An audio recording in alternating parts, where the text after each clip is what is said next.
The final update to Iceborne is here, and with it comes one of the toughest challenges in the game. Fatalis the Black Dragon will test even the best of hunters. So I'm Darcblade with an Anti-Fatalis build for the longsword in Monster Hunter World Iceborne. Now, as always, a anti-build, or sometimes as it's known, a counter-build, is a build made to take on a specific monster in the game.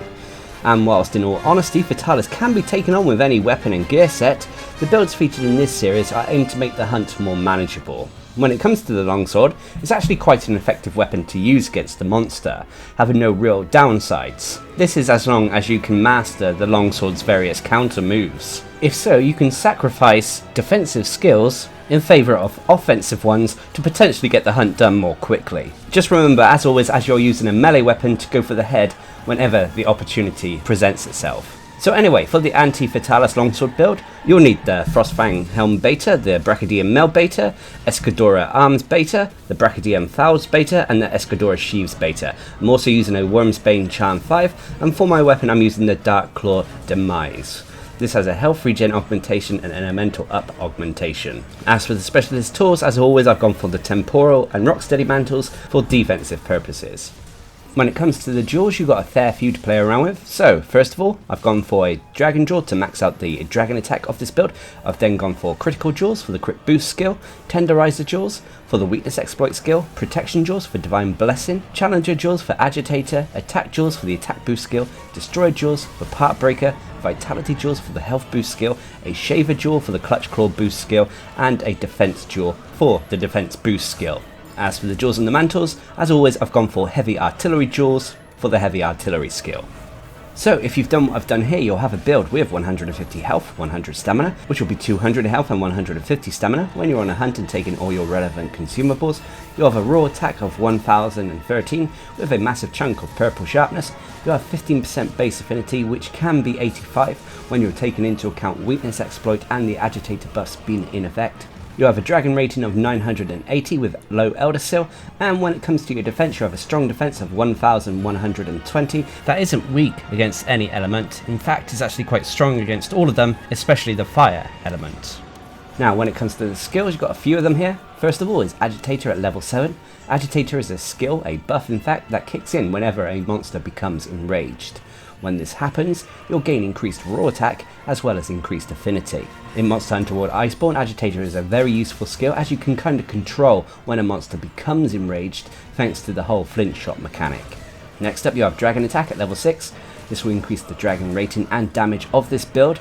Fatalis is weakest to the dragon element, thus the reason why most of these builds featured in this little series utilise dragon weapons. You have Attack Boost level 4. Attack Boost is a skill that increases the raw attack value of a build, and at level 4 or above you will also gain a bonus 5% extra affinity. You have Defense Boost at level 4. Now this is a skill I wouldn't normally go for. Defense Boost normally just increases the defense rating of a build, and it's normally a negligible increase. However, at level 4 or above it will also grant you increased elemental defenses, and this combined with the set bonus, element conversion found on the Latrion divinity that we're using, having defense boost will also grant us increased elemental damage.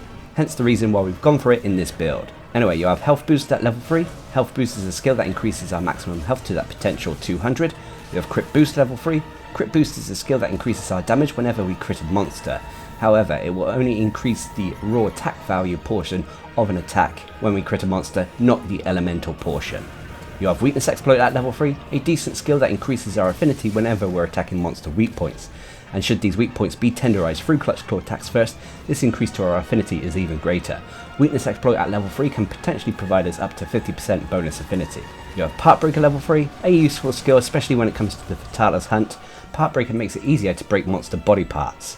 Now the main reason we've taken this is because of the Fatalis horns. In the Fatalis hunt, during the various phases you fight the monster, if you haven't broken the horns by phase 3, its fire attacks will turn blue, meaning that it can pretty much one-shot any hunter. Part Breaker gives us the best chance at breaking the horns before that happens, and thus survive the later phases. Anyway, next up is Divine Blessing at level 3. This is a useful defensive skill that gives us a chance at taking reduced damage when we take a hit from a monster. Remember though, this isn't a guaranteed reduction in damage, and there are times where it won't kick in and you'll take a hard and sometimes fatal hit. In all honesty, with the longsword, if you're on point with your counter attacks, you could potentially drop Divine Blessing altogether if you so wish, but I've gone for a little bit of a balance here. Anyway, you have Critical Eye level 2, which is a byproduct of the armor we're wearing, which increases the base affinity of this build. You have Clutch Claw Boost level 1, which is a useful skill for the longsword, as it allows our Clutch Claw attacks to tenderize monster body parts in one Clutch Claw attack instead of 2. And finally, when you're wearing your mantles, you'll have Heavy Artillery level 2, which increases the damage of the artillery found in Trade Castle by 100%.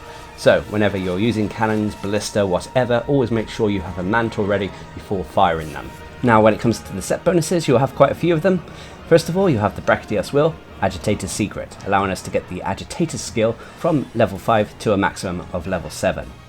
You'll also have the Elatrion Divinity Element Conversion, which is a set bonus that increases your build's elemental damage as you increase your armor's elemental resistances.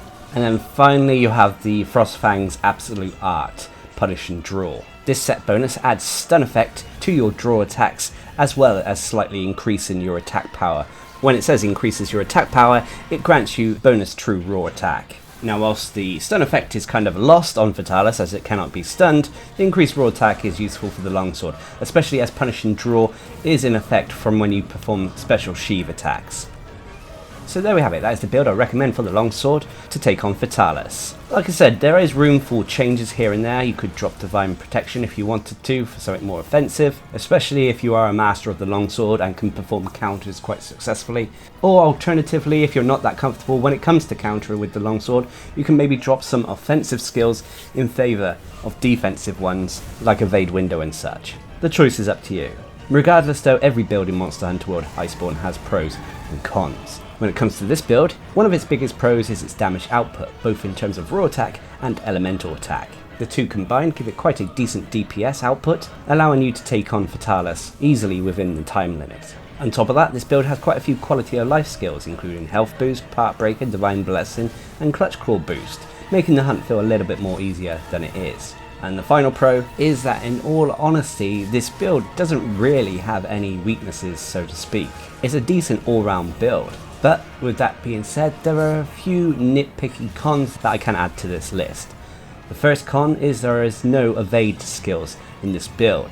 It instead relies on a player's capability of countering attacking Fatalis' moves with Foresight Slashes and EI Spirit Slashes. If a player isn't able to perform these quite successfully, then lacking evade skills is going to be an issue. And the other con, which again is a minor nitpicky one, which is we couldn't quite get to 100% affinity unfortunately, but regardless, even without 100% affinity, this build doesn't have damage output issues. So there we have it, that is the Anti-Fatalis Longsword build. Like I said, it is a little bit of an all-round build. I can't find too many faults with it so long as you're good with the longsword when it comes to counter-attacking the monster. If that's not the case, I severely recommend taking some evasion skills and dropping some maybe offensive ones, but the choice is up to you as always. But regardless, I found this build very effective at taking down the monster and can easily do it within the time limit. So there we have it, that is the build I recommend for the longsword for taking on Fatalis. As always, remember as you fight the monster more and more, you'll get Fatalis weaponry and armor, which is some of the best in the game and should allow you to easily take on the monster, but until then, this build will work just fine. So until next time, I've been Darcblade, bringing you an Anti-Fatalis build for the longsword in Monster Hunter World Iceborne. Hope you enjoyed the video, thanks for watching, subscribe and like for more.